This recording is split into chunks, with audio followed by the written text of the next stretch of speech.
नमस्कार मंडळी, मी ऋतुजा विने राणे तुमचं स्वागत करते संध्या प्रकाश किचनमध्ये। आजची आपली रेसिपी आहे दडपे पोह्यांची।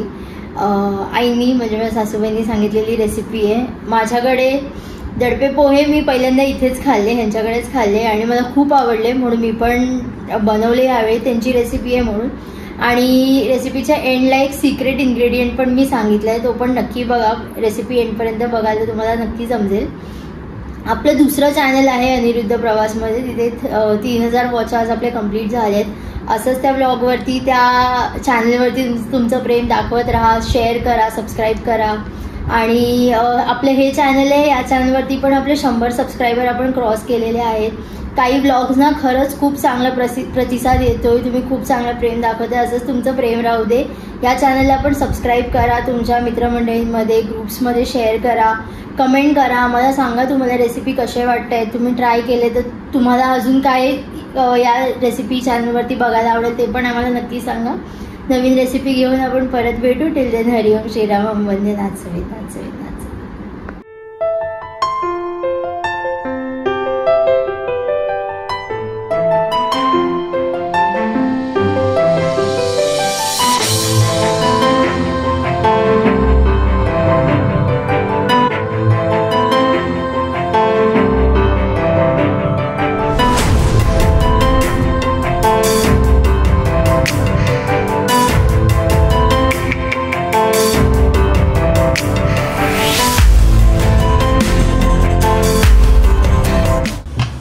तर इथे आपण दडपे पोहे बनवण्यासाठी कांदा घेतलाय, मिरची घेतली आहे कापून, टोमॅटो आहे, कोथिंबीर आहे, इथे खोबरं आहे, इथे भाजलेले शेंगदाणे आहेत आणि इथे आपले पोहे आहेत। आणि अजून एक सिक्रेट इन्ग्रेडियंट आहे, ते मी दाखवेन तुम्हाला नंतर।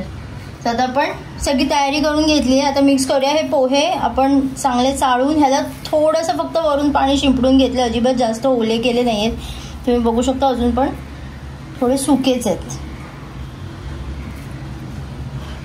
आता आपण याच्यामध्ये कांदा टाकूया,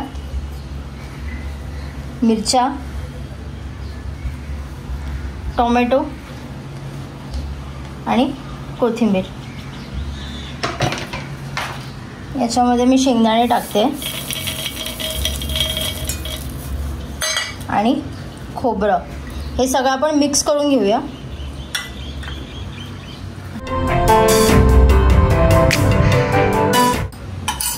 आता हे मिक्स करायच्या आधीच मी ह्याच्यामध्ये थोडंसं मीठ टाकते, म्हणजे आपलं मीठ पण त्या सगळ्या गोष्टींमध्ये मिक्स होऊन जाईल।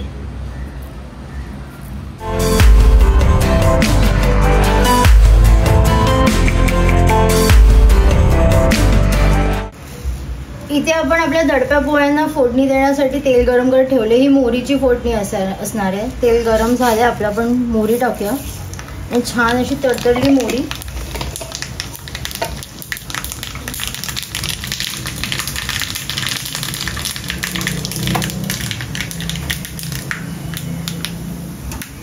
आपण त्याच्यामध्ये ओतूया।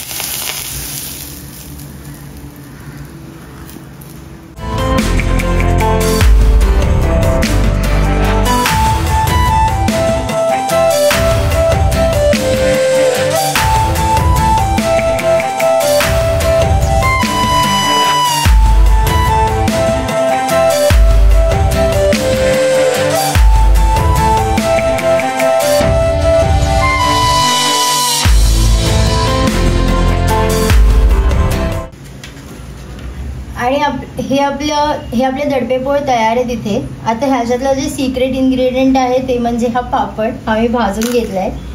सो ही आयडिया आमच्या सासूबाईंची, की शेव नव्हते माझ्याकडे आणि खूप घाई झालेली, पाऊस पण पडतोय खूप, सो आम्ही ते शेव नाही आणू शकले मी, तर म्हणून आम्ही इथे हा पापड भाजून छान असं तळलाय, म्हणजे भाजला नाही आहे, तळलाय। याच्याला छान असं कुस्करून आपण शेवच्या बदली हे पापड वापरणार आहे।